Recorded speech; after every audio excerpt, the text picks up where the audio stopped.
Сәлем достар, қалайсыздар? Бүгін сіздерге өте пайдалы рецептпен бөлісетін боламын. Дәл осы сусынды дайындап ішсеңіздер, күнделікті таңертең сіздің гемоглобиніңіз кәдімгідей 100%-ке көтерілетін болады. Біз свекла мен сәбіз гемоглобинді жақсы көтеретінін білеміз.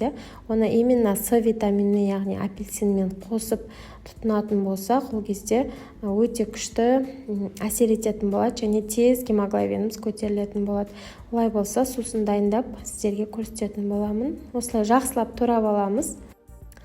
Жақсылап барлығын майдалап турадық та, осылай блендерға салып үгітіп алатын боламыз. Оның үстіне 1 стакан су құятын боламыз. Тек қана гемоглобинді көтермейді, сонымен қатар ішектердің барлығын тазалайды, иммунитетті де көтереді. Өте пайдалы сусын. Гемоглобиннің деңгейінің төмендеуі әдетте денедегі темірдің жетіспеушілігін көрсетеді.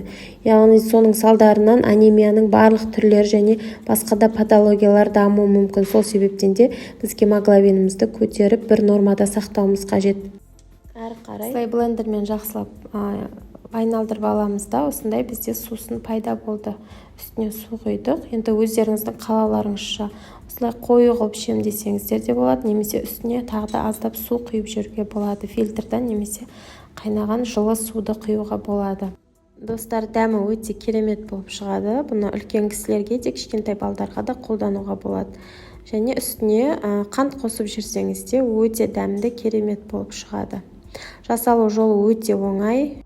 Және тұрақты пайдаланып, осылай күнделікті таңертең ішетін болсаңыз, сіз 1-2 аптада уже результатын байқайтын боласыз. Ас болсын достар, менің каналыма тіркелуді ұмытпаңыздар.